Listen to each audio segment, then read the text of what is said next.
Thanks so much for joining me today. We are going to be getting into headstand today. We've done handstand, pincha, and finally here we are in headstand. This was one of the first inversions that I learned to do, and it definitely got me addicted. We are going to start in all fours position. One of the main things with all inversion practices, even my handstands, my shoulders need to be warmed up.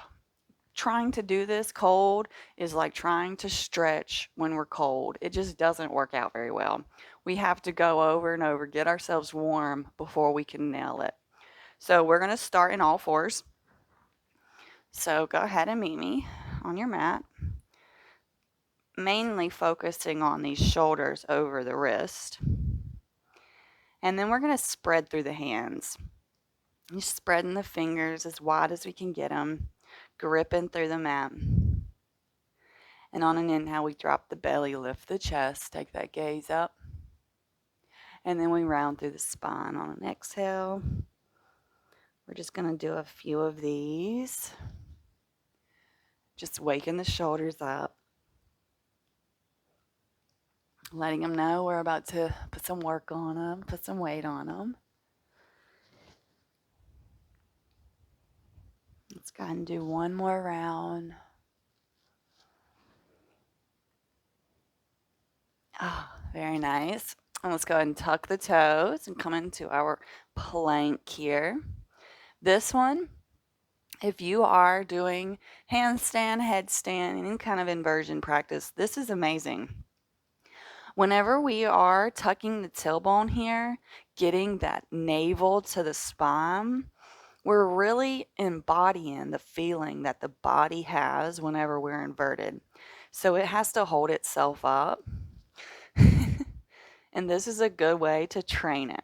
Also, this is a great way to fire up and activate the shoulders. Beautiful. Bring the knees back to the mat and just go ahead and sit back.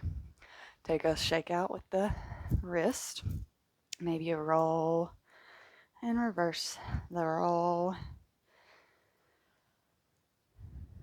Beautiful. Now, I'm going to go through two ways to get into headstand. So the first one is the tripod headstand. So tripod is like this. So we have like this triangular pod on the mat. The other one I'm just going to call normal headstand, where we bring the head to the mat and then our hands come to the mat. So this is creating the triangle, but it's not creating it with our hands. That's why we call this one a tripod headstand. And then this is our normal headstand. I'm going to go through both, and we're going to get into them two different ways. So first thing is alignment with the tripod headstand.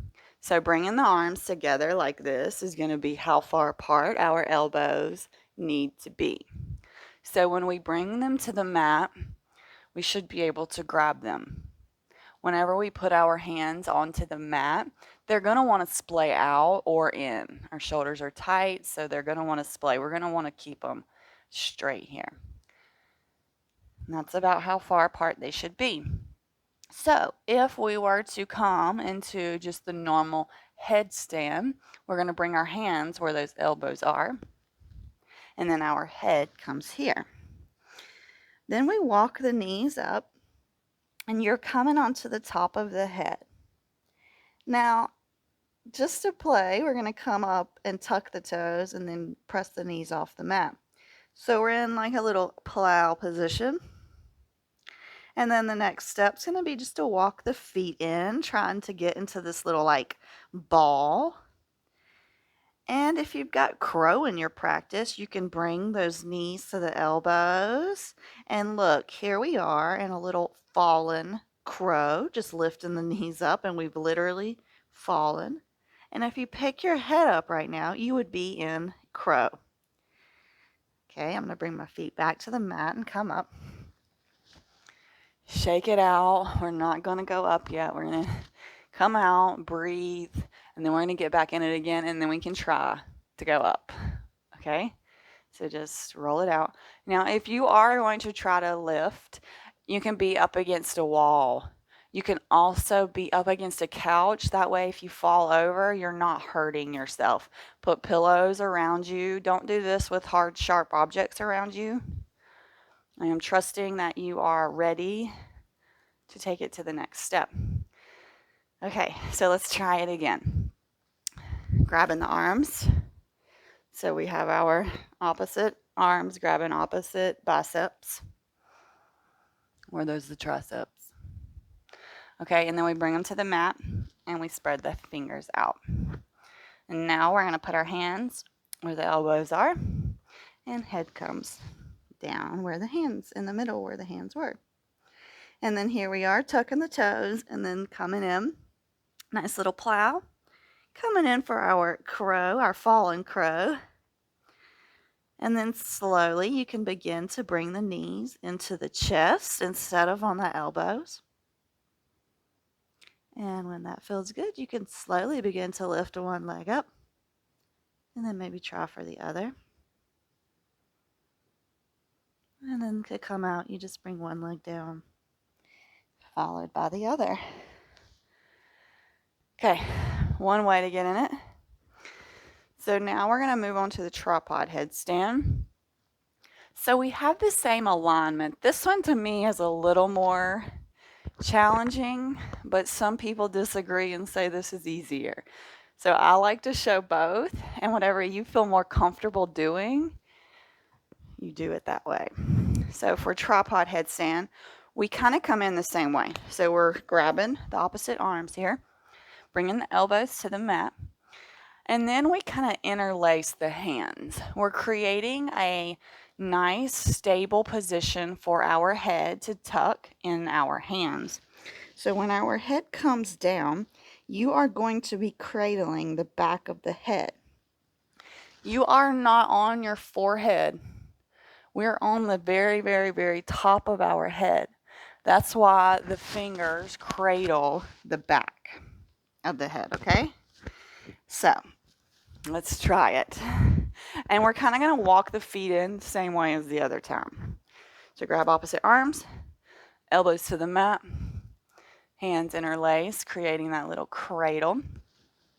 Tucking the back of the head into the cradle. Top of the head is on the mat. When you feel good with that, go ahead and lift the knees off. And then we can slowly start walking those feet towards us. And the same thing, we're going to come up into this little ball, 1 foot at a time. And when you feel good with your ball, you can start to lift your legs up if you want. Or you can stay in the ball. Staying engaged, pushing through the shoulders here. We are fully engaged. Arms are pushing hard. To come out, we can come back through the ball and bring the feet down. Beautiful. Shake it out.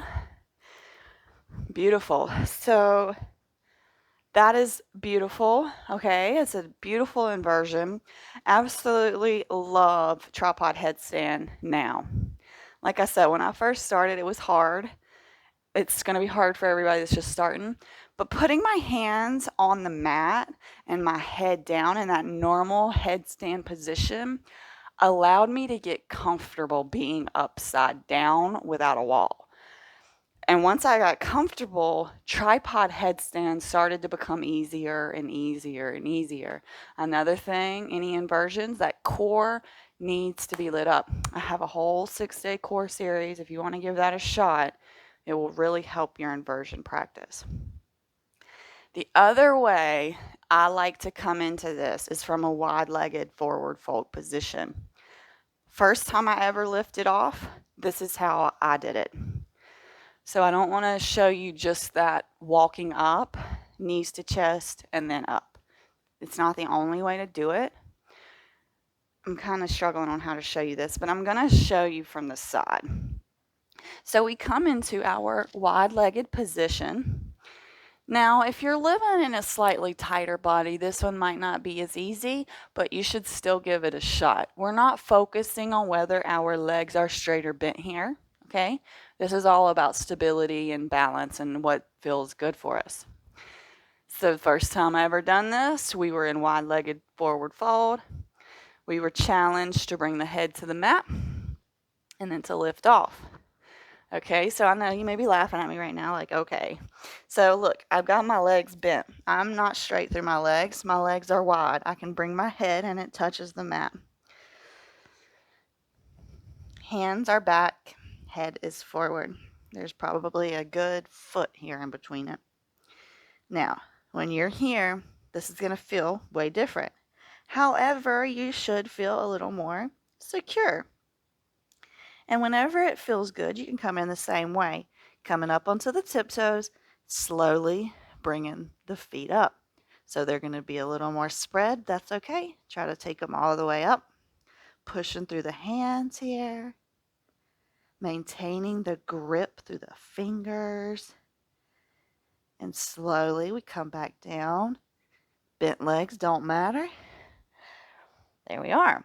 So this to me is a more stable way to start, but I want you to do what feels good to you. This works the same way with tripod headstand. So bring in the forearms, making sure you can grab the opposite arms, cradling this head, and then leaning forward onto the toes, picking up.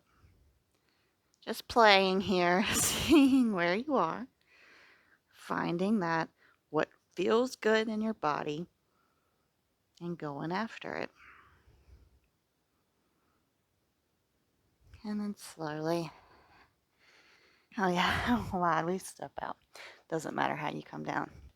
I just know that that wide-legged position helped me float the very first time. Let's go ahead and interlace these hands behind the back. Open up through the shoulders. We just did a lot of work on them. Breathe. Beautiful. Release. Let's interlace the hands. Take them behind the head. Open those elbows up wide. Big smile on your face. You should be so proud of yourself. Oh, yeah. Very nice. Cactus those arms all the way down. Whew. Very nice. I hope you got some float time there. I hope this brought some clarification to some inversions for you. Please do comment and let me know if this worked for you. Also comment which way you like best and which way works best for you. Have a great rest of your day.